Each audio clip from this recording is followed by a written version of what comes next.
It happened in 2012. Played the IPL in 2012, and the lead up to that was interesting because I had scored my first Test 100 in Australia in 2012, followed by that game against Sri Lanka in Hobart, where we chased that total down within 40 overs. That came out of nowhere. Honestly, I did not believe that I could do something like that at the international stage. It happened. Gave me so much belief from there, and then Asia Cup came, and I got 183 against Pakistan. On a Sunday, everyone was watching, so things really just turned in about 6 months for me. But I forgot the basics of the game. I started, becoming more desperate, and I thought, this IPL, I'm going to dominate everyone. But the moment IPL started, a few games which didn't go my way, and my mindset completely dropped to the other end. I was eating anything that came in sight. I was finishing, candy packets, 40 pieces a packet. I would finish 3 packets a week. I was eating horribly, sleeping horribly. My habits were all over the place. And I finished IPL.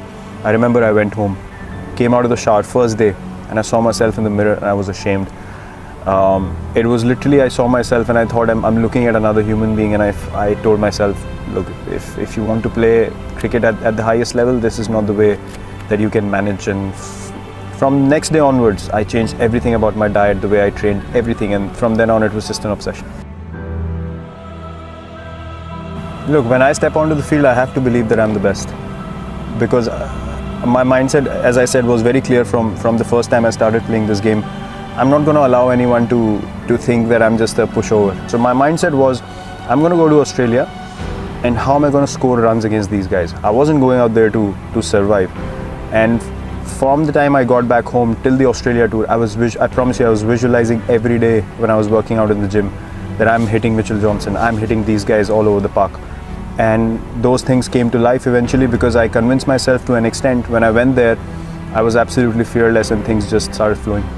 To be honest, before that Australia tour, I was treating every foreign tour like, more like an engineering exam that I have to pass somehow, and I have to show people that I can play at this level.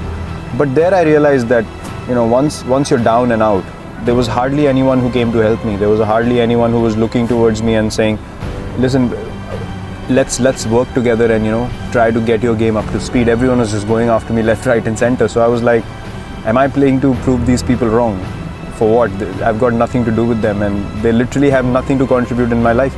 So I went back home. I was down for quite a bit. The great thing that happened at that stage was I realized who's with me, who's not. Things were filtered to an extent that I just got so relaxed. When I went back home, I was like, okay, I've hit rock bottom now. No one believes in me. Everyone thinks I should not be playing Test cricket.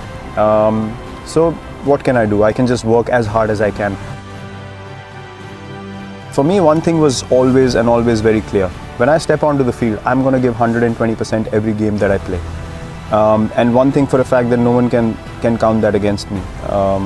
Till the time I play this game, I am going to play this way, and this is who I am. And if my mindset in the field is simple, I will not stand around wanting people to do something that I'm not able to do first.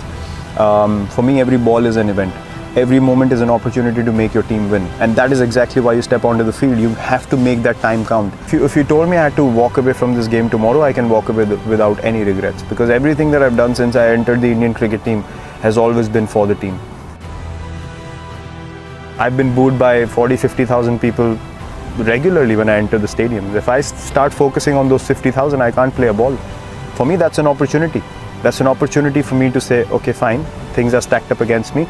Let me test myself how good I am. There always have been 2 options for me. Either it's fight or flight, and I've never taken flight. Fight or flight. I've never taken flight. For me, that's just not because look, I can take flight if I can't sleep peacefully at night. For me, it's not worth it. I might as well take the fight. If I fail, I know that I took the right option, and that gives me peace. For me, when I leave the field, as I just said, I need to be able to know that I've given everything I had, and I sleep like a baby. There is nothing else that can distract me then, because in my potential as a human being, God has blessed me with a healthy mind, healthy body, an opportunity which everyone wants.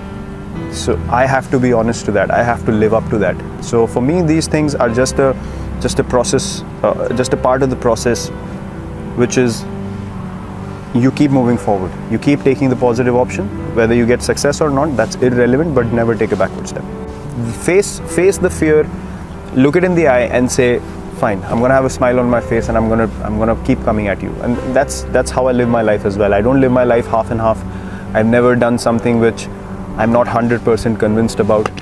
So for me, as I said, if you wanted me to walk away now, I'd have zero regrets in life or in cricket. But this culture is what is more dear to me, and I will do everything in my ability. Even if we lose a test match, I want us to go for the win, and not surrender or try to save a test match on day 3 or day 4. That for me just not acceptable. So for me, as I said, milestones don't matter at all. If I had played for milestones in my career, I probably wouldn't have half of what I have right now. So my mindset is pretty clear, and for us, it's just pursuit of excellence.